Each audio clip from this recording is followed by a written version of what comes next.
This was the Victory Parade held in London in 1946, organised by the Labour government of Clement Attlee. London gave a particular greeting to the forces of Greece in their colourful uniform. Still, the list of names continues.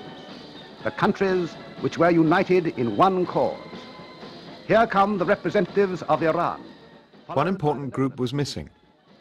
The Polish soldiers who had fought on the British side weren't there. As well as victory. Attlee's government hadn't asked them, because they didn't want to upset the new communist-dominated rulers of Poland. We were the Allies. We were the allies of the British, and we weren't even invited to take part in the Victory Parade after the war. We were like people who'd done the hard work, and now who nobody wanted anymore.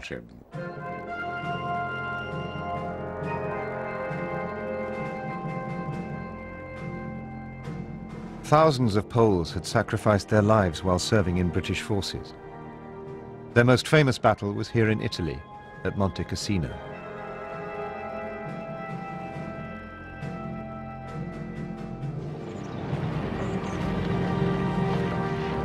The Poles believed they were fighting so that their homeland would be free at the end of the war, something about which Churchill had reassured them when he visited Polish forces in Italy in 1944.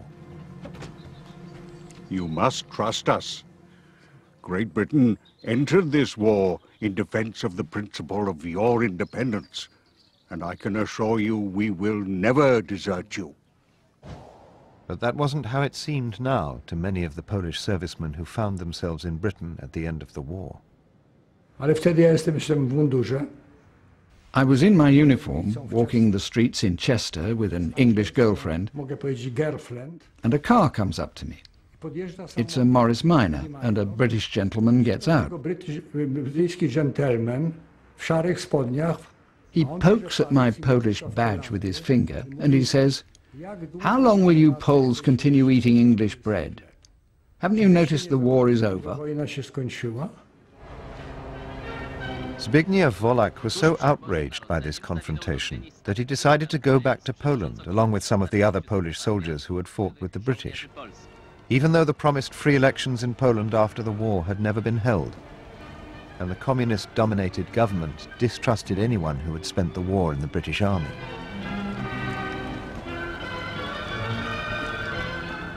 The propaganda newsreel boasted that the Poles had returned to a better life. Wielu z nich nosi zagraniczne ordery, ale w Anglii co najwyżej dostąpić mogli zaszczytu kopania kartofli. Nie wiemy, jak w tym roku jest w Anglii, ale w polskich sklepach panuje ogromny ruch przedświąteczny.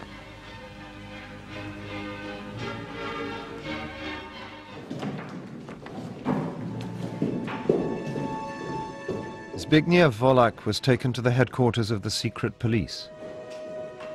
He discovered firsthand how accurate was the propaganda that said that the Poles who had fought in the British Army were now welcome in this new Poland. Po co wróciliście? Chcę iść na studia. Naprawdę? Zapomnijcie o tym. I wiedzcie, że będziemy śledzili każdy wasz ruch. Jeżeli zaangażujecie się w jakąkolwiek działalność polityczną, posadzimy was na 15 lat. And they told me directly. They said, "No one wants you here in Poland. We don't need people like you." But this feeling of marginalization, of being watched, remained with me for the whole of my life.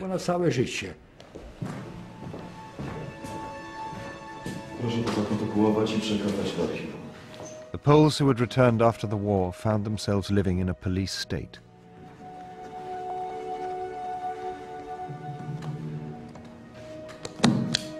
Stalin was determined that Poland would be friendly to the Soviet Union, and that friendliness would be enforced by whatever means necessary. We ruined, we spoilt the life of the Polish leaders and the intellectuals and the local population. But it's only now that I'm becoming aware of it.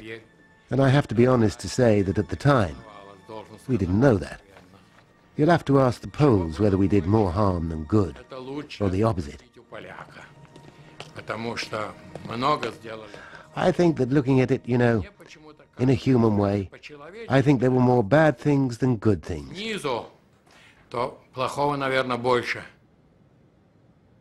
From the Kremlin in Moscow, and much to the dismay of the Western Allies, the Soviets now controlled many of the governments of Eastern Europe. A dominance that was made clear to Bolesław Bierut, the hardline communist president of Poland. He was anxious to know what had happened to a group of Polish communists who had come to the Soviet Union in the 1930s and had disappeared. Я хотел спросить о своих товарищах. О польских товарищах, которых вы не видели с довоенного времени. Лаврентий Павлович, где они? Я просил тебя их поискать. Почему ты их не нашел? Сделаем все от нас зависящее, товарищ Сталин. Спасибо. До свидания. The missing Polish communists had almost certainly been murdered.